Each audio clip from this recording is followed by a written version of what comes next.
Hello friends, Radhe Radhe. स्वागत है आपका प्रिया किचन कॉर्नर में। आज हम बनाएंगे पालक की बहुत ही टेस्टी सी और यम्मी सी रेसिपी।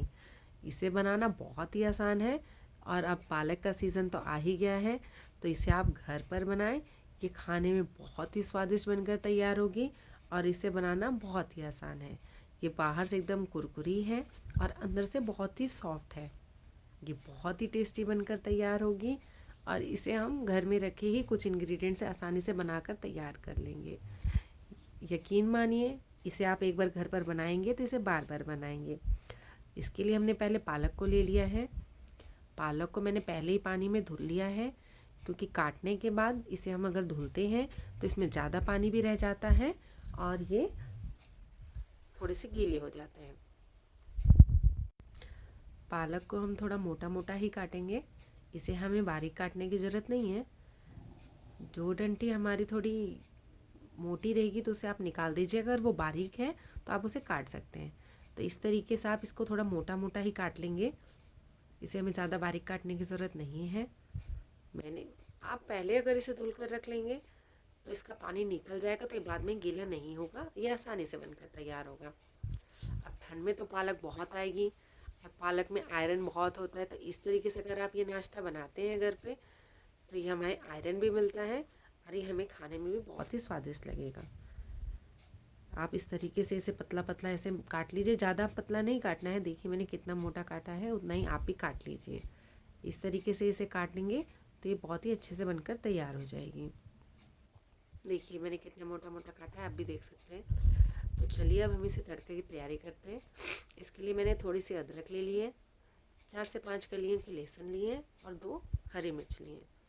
सबसे पहले मैंने गरम तेल में लहसुन डाल दिया है। जब लहसुन लाल हो जाएगा तो हम इसमें हरी मिर्च और अदरक को ऐड करेंगे। इसे हम ज़्यादा लाल होने तक नहीं पकाएंगे लहसुन मसाले को, वरना ये स्वाद अच्छे से नहीं आएगा। जब इतना लाल हो जाए, चटकने लगे, तो हम इसमें पालक ऐड कर देंगे। ध्यान रखिएगा, पालक को बस 1 ही 2 बार धुलना है अच्छे से, कि बाद में ना धुलें, ताकि इसमें पानी ना रहे। इसे हम ढककर पका लेंगे। ढककर पकाने से ये होता है कि पालक हमारी बहुत ही सॉफ्ट बनकर तैयार होती है। अब ये हमारे क्रिस्पी से नाश्ता बनाने के लिए मैंने 3 बॉयल्ड आलू को ले लिया है। मेरी मीडियम साइज़ के आलू है, इसकी क्वांटिटी आप अपने हिसाब से कम या ज़्यादा कर सकते हैं। हमें आलू को छील लेना अच्छे से, इसके छिलकों को पूरे निकाल लेंगे। इस तरीके से अगर आप ये नाश्ता बनाते हैं तो यकीन मानिए ये आपके घर में सबको पसंद आता है। अगर घर में गेस्ट आते हैं तो आप उनको ये बनाकर नाश्ता खिलाइए। इसमें काफ़ी आयरन और प्रोटीन भी है और ये सबको पसंद भी आएगा। आलू को मैंने मैशर से पूरा मैश कर लिया है। हमें आलू को पूरा महीन पीस लेना है। आप चाहें तो इसे ग्रेट भी कर सकते हैं। मैंने इसे मैशर से मैश कर लिया था, क्योंकि बाद में इसमें गुठली रहेंगी तो ये हमारा नाश्ता फट जाएगा। पूरी तरीके से जब ये आलू मैश हो जाएगा तो इसको हम पहले एक साइड में भी रख लेंगे। पहले इसे अच्छे से देख लेंगे हुआ है हमारा कि नहीं। ठीक है, अब हम इसे साइड में रखेंगे। अब हम लेंगे 4 ब्रेड स्लाइसिस के, इसमें हम साइड से एजिस को निकाल देंगे। देखिए इस तरीके से चारों तरफ से हमने इसके एजिस को निकाल देना है। चारों तरफ से ये जो ब्रेड स्लाइसिस निकलेंगे इसे हम वेस्ट नहीं करेंगे, इसके हम ब्रेड क्रम्स बनाएंगे। आप चाहें तो मार्केट से भी ब्रेड क्रम्स ला सकते हैं, बट घर के बनाए ब्रेड क्रम्स ज़्यादा ही हेल्दी और सही रहते हैं। ये देखिए मैंने साइड के स्लाइसिस को पहले रख लिया है। अब मैं इसे मिक्सर में डाल के ग्राइंड कर लूँगी।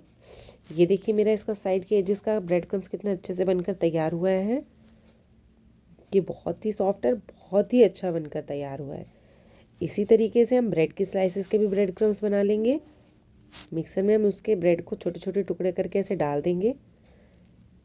इस तरीके से अगर आप ब्रेड क्रम्स बनाते हैं तो घर पे आसानी से बन जाता है, हमें मार्केट से लाने की ज़रूरत नहीं पड़ती है। आप अगर चाहें तो इस तरीके से ब्रेड क्रम्स घर पर बनाएं।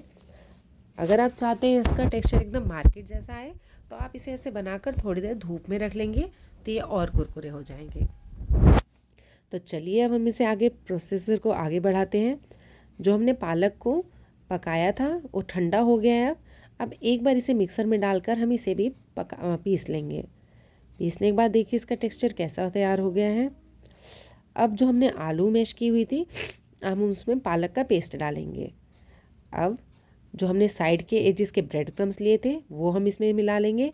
इससे क्या होगा, हमारी बाइंडिंग बहुत ही अच्छी आएगी। थोड़ा सा हमने गरम मसाला और सब्जी मसाला डाला है, इसमें हल्का सा नमक डाला है। आप नमक अपने स्वाद अनुसार डालिएगा और थोड़ा कम डालिएगा, क्योंकि पालक में भी हमने हल्का सा नमक मिलाया था। अब ध्यान रखिएगा, इसे हमें सॉफ्ट हाथ से मिलाना है, क्योंकि पालक में भी नमक है और अभी हमने ऊपर से भी नमक डाला है, तो ये थोड़ा पानी छोड़ेगा। अगर आप इसे ज़्यादा हाथ ज़ोर से दबाओगे तो ये अच्छे तरीके से नहीं बनेगा और ये पानी ज़्यादा छोड़ देगा, तो ये हमारे सॉफ्ट से ज़्यादा हो जाएंगे, तो हम इसका नहीं बना पाएंगे कटलेट्स। अब जब सारा हमारा ये बनकर पेस्ट तैयार हो जाएगा तो इसको हमने एक साइड में करके रख लिया है और 10 मिनट के लिए इसे हम छोड़ देंगे। तब तक हम एक घोल तैयार कर लेते हैं, जिसमें मैंने मैदा लिया है और उसमें थोड़ी सी लाल मिर्च और नमक डाला है। इसमें थोड़ा थोड़ा पानी डाल के थोड़ा सा पतला सा बैटर हम तैयार कर लेंगे। इसकी कंसिस्टेंसी ज़्यादा पतली हम नहीं रखेंगे। इस तरीके से बनाते हैं हम तो ये बहुत ही कुरकुरा और क्रंची सा अंदर से बनकर सॉफ्ट होगा। देखिए मैंने कितना पतला लिया है इसका घोल, उस तरीके से आप भी ले लीजिएगा। तो चलिए अब हम अपने कटलेट्स बनाकर तैयार कर लेते हैं। अब हम इसके छोटे छोटे अपने हिसाब से साइज़ लेकर कटलेट को तैयार करेंगे। देखिए मैंने इसे गोल करके पतला चपटा कर दिया है। आप चाहें तो इसका साइज़ गोल भी रख सकते हैं या इसे कटलेट की टाइप में भी साइज़ दे सकते हैं। ये बिल्कुल ही ऑप्शनल है आपको साइज़ का। और अगर आप चाहें तो इसमें बीच में चीज़ की क्यूब्स भी ऐड कर सकते हो। मैंने नहीं ऐड किया है, मैंने आपको बताया बिल्कुल ही ऑप्शनल है। आप चाहें तो इसे ऐड कर सकते हो। इसी तरीके से हम सारे टिक्कीज़ ऐसे बनाकर रख लेंगे गोल गोल गोल गोल। देखिए अब इसमें थोड़ा टाइम हो गया है तो मेरे हाथ में भी नहीं चिपक रहा है बिल्कुल भी। अगर आपके हाथ में ये चिपक रहा है तो आप हल्का सा हाथ में तेल लगा लीजिएगा, फिर ये आपके हाथ में बिल्कुल भी नहीं चिपकेगा। धीरे धीरे हम ऐसे सारे ही एक साइज़ के लगभग बनाकर तैयार कर लेंगे। आप भी इस तरीके से सारे इकट्ठे ही बनाकर तैयार कर लीजिए। आप चाहें तो थोड़े थोड़े करके भी फ्राई कर सकते हैं, बट मैंने एक साथ सारे बनाकर तैयार कर लिए थे। देखिए ये दिखने में कितने ही अच्छे बनकर तैयार हुए हैं। इतना मैंने मोटा रखा और ये बहुत ही सुंदर बन के हमारे कटलेट्स तैयार हो जाएंगे। अब हमें क्या करना है, ये जो हमने घोल बनाया था, एक एक कटलेट को हम इसमें पहले डीप करेंगे। देखिए बस हल्का सा हमें डीप करना है, इसे ज़्यादा डीप नहीं करना है। और हमने इसीलिए ये पेस्ट बनाया था ताकि इसमें बस हल्का सा हमारा ये डीप हो जाए। और फिर हमने जो ब्रेड क्रम्स बनाए थे हम उसमें इसे कोट कर देंगे। देखिए कितने अच्छे से कोट होकर हमारा तैयार हो रहा है। इसी तरीके से हम अपने सारे कटलेट्स को बनाकर तैयार कर लेंगे। हमें एक बार इसे पेस्ट में करना है और दोबारा ब्रेड क्रम्स मिलाकर ऐसे रख लेना है। ज़्यादा देर हम इसे डीप नहीं करके रखेंगे, अदरवाइज़ हमारा जो कटलेट है ये उसी में घुल जाएगा। देखिए इस तरीके से मैंने सारे कटलेट्स को बनाकर तैयार कर लिया है। ये दिखने में बहुत ही सुंदर लग रहे हैं और खाने में बहुत ही स्वादिष्ट बनकर हमारे तैयार हुए हैं पालक के कटलेट्स। आप चाहें तो इसको ऐसे साइड में करके रख कर तवे पे भी रोस्ट करके कबाब जैसा बना सकते हैं। तेल जब हमारा मीडियम गर्म हो जाएगा तो हम अपने कटलेट्स को धीरे धीरे उसमें सब में डाल देंगे। और देखिए टूथपिक की हेल्प से मैंने इसे थोड़ा थोड़ा हिला दिया ताकि ये आपस में चिपके नहीं। हम इसे मीडियम हाइट से ही पकाएंगे। हमें ध्यान रखना है कि हमारे कटलेट्स हैं वो नीचे से एकदम जले नहीं। इस तरीके से अगर आप बनाएंगे, देखिए अब मैं छन्नी के हेल्प से धीरे धीरे इन सबको पलट रही हूँ। आप भी इससे धीरे धीरे ही पलटिएगा, वरना ये फूट जाएंगे। और अगर ये फूट जाएंगे तो इसके अंदर तेल चला जाएगा। इस तरीके से अगर आप इस नाश्ते को बनाते हैं तो यकीन मानिए बहुत ही स्वादिष्ट बनकर तैयार होंगे और खाने में बहुत ही स्वादिष्ट लगते हैं। स्वादिष्ट के साथ साथ ये हेल्दी भी हैं, क्योंकि ये पालक से बनकर तैयार हुए। इस तरीके से इस नाश्ते को बनाइए, ये खाने में बहुत ही स्वादिष्ट है और बहुत ही आसान तरीके से और बहुत ही कुरकुरे बनकर तैयार हुए हैं। अगर आपको ये मेरी वीडियो पसंद आती है तो प्लीज़ मेरे चैनल को सब्सक्राइब करिएगा, वीडियो को लाइक करिएगा और दूसरों को भी शेयर करिएगा। और एक बार आप इस तरीके से इस कटलेट्स को बनाकर ज़रूर देखिएगा। यकीन मानिए ये आपको बहुत ही पसंद आएंगे और इसे आप ज़रूर दोबारा बनाएंगे। तो ठंड के मौसम में पालक आ ही रही हैं, तो इस तरीके से इस नाश्ते को आप ज़रूर बनाइए। तब तक के लिए राधे राधे।